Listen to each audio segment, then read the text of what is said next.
Good evening. So, ang oras na pa ay 7:30 PM. Natulog kami parating namin kanina dito sa Oslob, Cebu, dito sa accommodation. So, now, tonight mga palengka, tayo mag-dinner.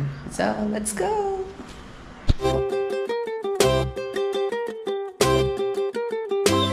Yun na mga palengka. Balak namin sana talagang kumain, maghanap na ibang restaurant. Pero dahil restaurant na itong accommodation namin, which is Bangkogon.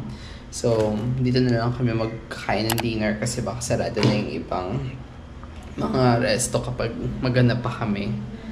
Kasi hindi siya katulad dun sa Cebu na madaming mga restaurant, madaming options. Pero dito kasi search namin sa Google, parang ang kadila na options. Tsaka walang massage spam dito. Meron pero sobrang layo na. So, alam mo yun. Kaya dito na kami kakain muna. Tapos, mag-check kami sa labas ko anong meron. So, tara. Basta tayo. Ayun guys. Make sure ko lang nadala ko yung susi. Ayun, dito na. Ako na siya. Tara na. Okay. Ito kayo sa labas. Talagang rinig na rinig mo dito yung ano ng waves ng dagat. Tara. Ito naman yung ibang mga rooms. Ayun, may iba dito kumakain.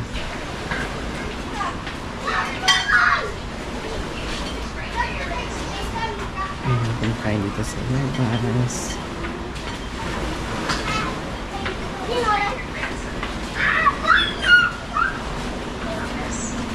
Dito pa.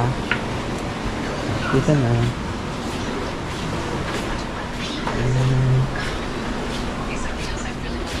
Ayan, binagkabin daw.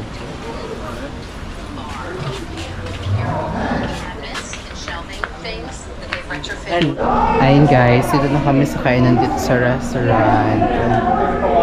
Ito yung mga pwede nyo puntahan dito sa Cebu. There's shark watching, Kawasan Falls, Tasrim Canyoneering, Oslob, Curatel Ruins, Tasmania Peak, Simalo Shrine, Bangkogon, Fish Sanctuary, Similan Island Sandbar, Tumalog Waterfall, Aguinid Falls, Malgo, Sardine Swan, and Ports. Parts of Belhalim.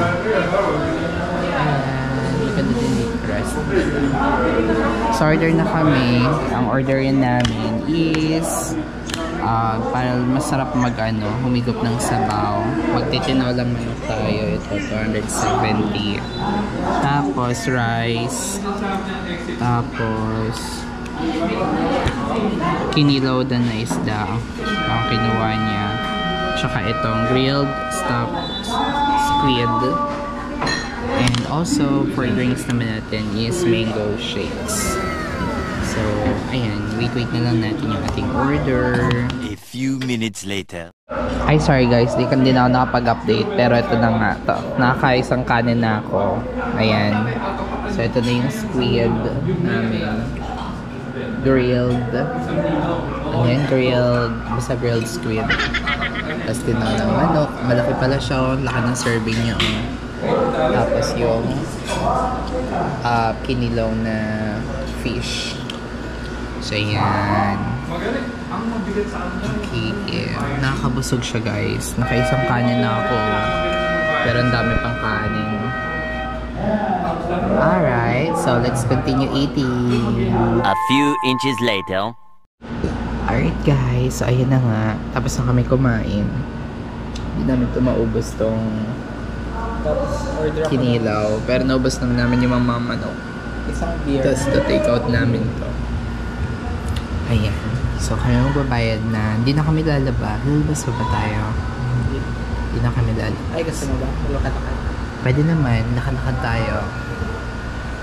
May mga dogs. Mga dogs na tayo.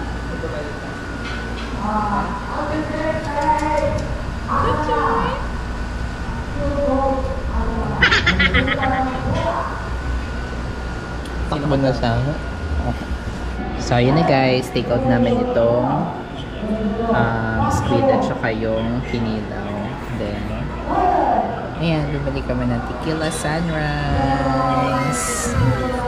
Ayan, magdi-drinks na kami. So, ayan na guys. Dito lang kami sa harap ng aming room. Ayan, dito na lang kami mag-stay.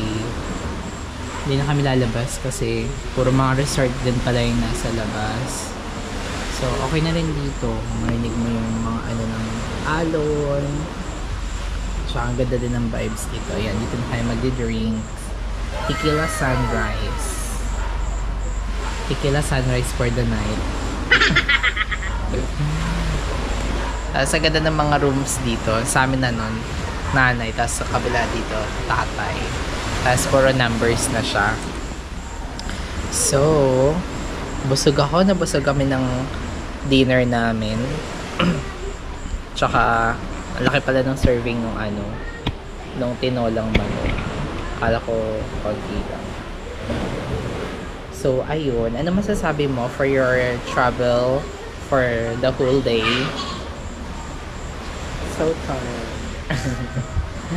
Masaya siya mga palangga ang travel namin.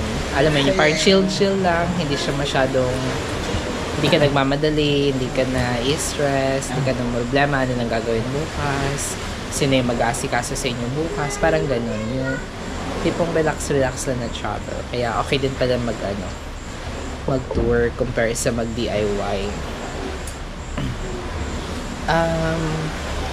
Ayun. Watch nyo pa mga palangga yung previous videos namin for our tour and also yung video namin kahapon. So watch nyo din po mga palangga. So thank you so much guys for watching. Sobrang short na ng video na to. Ang oras na po ay... Ano oras na ba? Ano oras na? 9:25. So kailangan namin matulog din na maaga kasi tomorrow maaga din kami mag-i-start para sa day 3 tour namin. And tomorrow mag-whale, ano yun? Whale shark? Whale shark. Anong gagawin natin sa whale shark? Papa-picture. Ayun, pa-picture lang kami sa whale shark. Papa-video. Tapos, ano yung isang falls? Tumawag.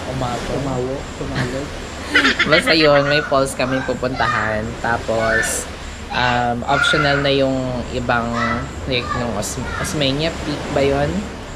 Tapos yung island something. So, we'll find out tomorrow. So, that's it. Thank you so much guys for watching. Sobrang sulit ng Cebu travel. Alam mo yun, hindi kayo na-expect na ganito yung mapupuntahan namin. Nakaka-enjoy. Madami mga views. Magandang view. So guys, thank you so much for watching again. Please like and subscribe for our next Cebu travel vlog. Bye!